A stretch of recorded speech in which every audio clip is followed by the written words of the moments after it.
Well, hello, I am Matt Williamson at Williamson NFL, coming at you every day here.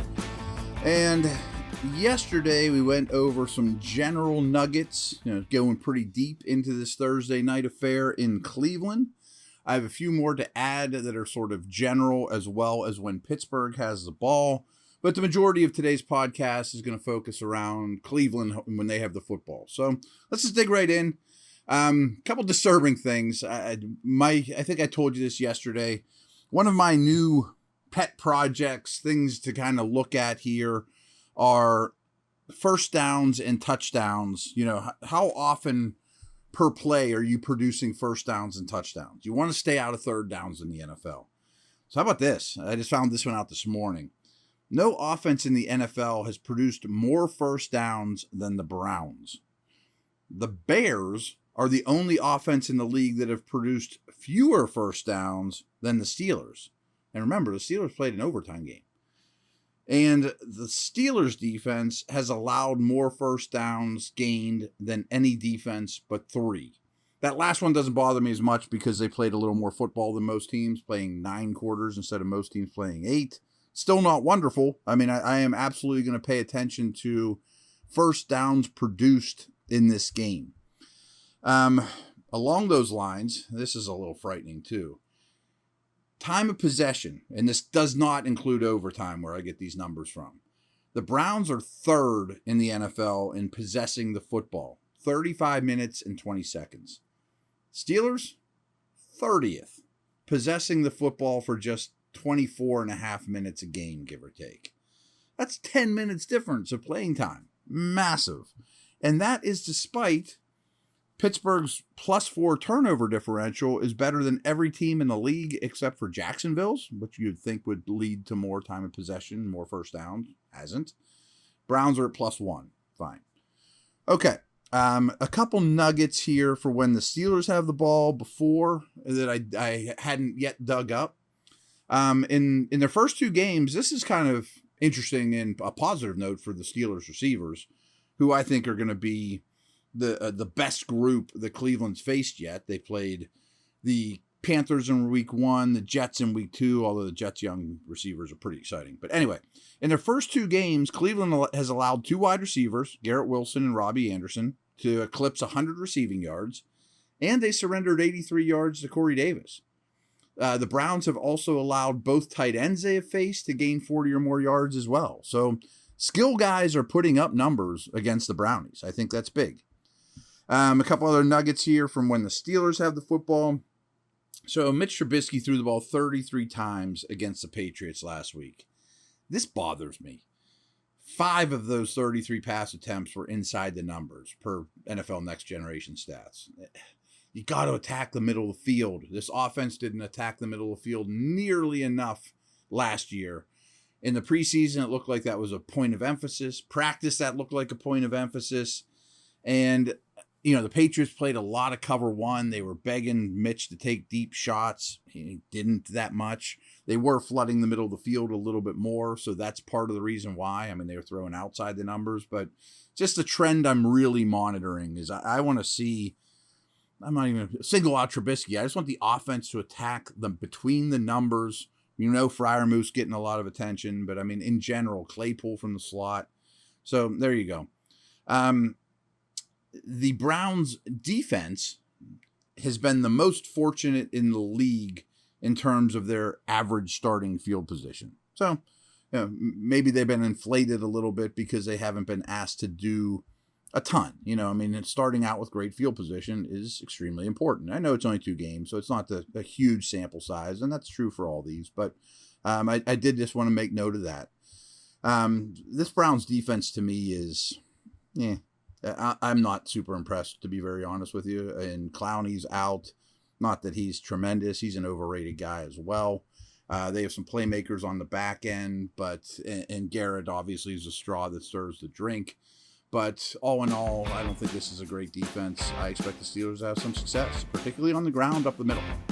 Let's take a quick break. I know it's a short segment, but we will be back to talk about when Cleveland has a football.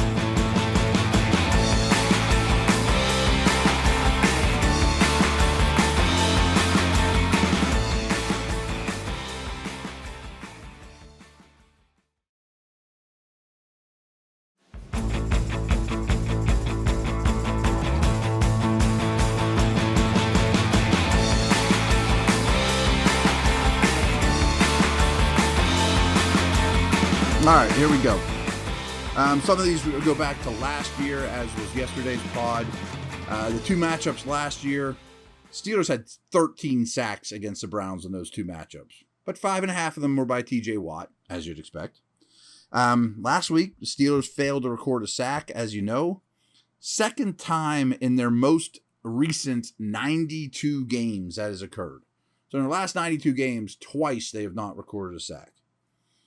Last year, those two meetings, they kept Nick Chubb to just 119 rushing yards, 28 carries for only 119 yards. You'll take that all day long against Chubb.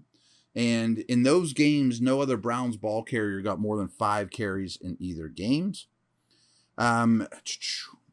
Week 1 in Carolina, Browns passing game produced just 3.9 yards per passing play. I mean, that's lower than what the Steelers have been doing this year. But that's only one game. That was their first game. This one's pretty impressive by Cleveland, considering where they're at, who their quarterback is, all that. The Browns are averaging 200.5 yards rushing per game, the best in football. No other offense is even at 190. So they're 10 yards better than anybody else in the league, running the ball in terms of yards per game. Nick Chubb only, and I put that in quotes, only rushed for 87 yards last week. But he's rushed for at least 100 yards in 23 games since 2018. Him and Derrick Henry are tied for that. What's weird, though, is including his playoff career, Chubb has only received 20 or more carries 12 times in his 61 games. Only had 17 carries last week, but it happened to find the end zone 3 times. I mean, having Kareem Hunt obviously affects that as well. The Browns ran for 184 yards last week and 217 in week 1. 228 of those rushing yards were by Chubb, who has 256 total yards this year. Pretty impressive. Their split's pretty obvious, though. I mean, Hunt played 36 snaps last week. Hunt played 31. Chubb ran a pass route on 15 plays, which is more than he used to. Hunt did so only on 16, so about the same. So that's just, Chubb is only out snapping him right now 76 to 70 or 78 to 76 in Chubb's favor. So they're pretty close to a 50-50 split. Only 4 defenses have faced more rushing attempts than the Steelers. I can't see that number going down unless the Steelers get a huge lead on Thursday. I'm not really betting on that. Donovan Peoples-Jones is a outside toolsy receiver. Their number 2 guy that I like quite a bit is an up-and-coming player. He was targeted 11 times in week 1, but just once last week. A little odd. Amari Cooper got 9 of Brissett's 27 targets in week 2, catching them all for 101 yards and a touchdown. So maybe he's coming on a little bit. Cooper and Peoples-Jones both played 54 snaps last week. David Bell was the highest receiver in snap counts, not named Cooper or Peoples-Jones, only 20. So it's really 2 guys. Cooper ran a route on 29 plays last week. Peoples-Jones and Njoku were both at 28 routes run. It's really the 3 of them that are on the field for every passing play, and Njoku is basically their 3rd receiver. Cooper and Peoples-Jones are just dominating the snap counts. I mean, those 2 are at 120 and 118 snaps between the 2 of them. No other Browns wide receiver has even seen 43. So it's those 2. Kind of like I mentioned before, though, with the Brownies, the Steelers have already allowed 3 wide receivers, Jamar Chase, Nelson Aguilar, and Jacoby Myers, to at least reach 95 yards in a game this season. So 3 receivers have gotten to 95 yards or more against Pittsburgh already. I mentioned how much David Njoku's playing. There's only been 13 snaps in which Njoku has not been on the field, and he leads all the skill guys for the Browns, receivers, running backs, tight ends, in snaps played this year. So Njoku is a foundational player for them. The numbers haven't quite reflected it yet, but I mean, he's playing a ton. Harrison Bryant was the 2nd highest involved tight end. He only played 32 snaps. So they do want to play a lot of double tight end sets. Jesse James, a familiar name, is there. I think he's out for Thursday's game. You expect to see Njoku every snap. was interested in the Steelers' snap counts for their big people last week, and here's how that played out. There were 68 defensive snaps for the Steelers. Cam played 52 of them. Ogunjobi played 43. Alualu was on for 32 snaps. Wormley played 22. DeMarvin Leal played 16 impressive snaps. I thought he was pretty darn good. And Montravius Adams also chipped in with 11 snaps. So similar to last week against the Patriots, I would expect those nose tackles, Alualu, Adams, to maybe combine for somewhere in the neighborhood of 43 snaps that they did this past week. And the big people on the edge, Leal, Hayward, Wormley, might get a little bit of spike too with Watt being out and doing that bigger package that they did in this one too against a power run team. Three other little nuggets here. Brissett is at 2.9 seconds average time to throw. That's the 6th slowest in the league. I'm just factoring that in from a pass rush perspective, and it's not like they're hitting bombs left and right because he's holding the ball and having longer developing routes. I mentioned field position before being great for the Browns D. Well, it's also been great for their offense. Only the Jags and Chargers have started their drives with better average field position than the Browns. Field position is going to be really important in this game. Browns offense is converting on 53.3% of their third down attempts. That's 4th best in the league. Steelers defense is allowing the opponent to convert on third downs 51.5% of the time. That's 28th best in the league. So some of these third downs, field position, things like that, on paper, as we stand here today, greatly favor Cleveland. And a lot of it comes down to the running game.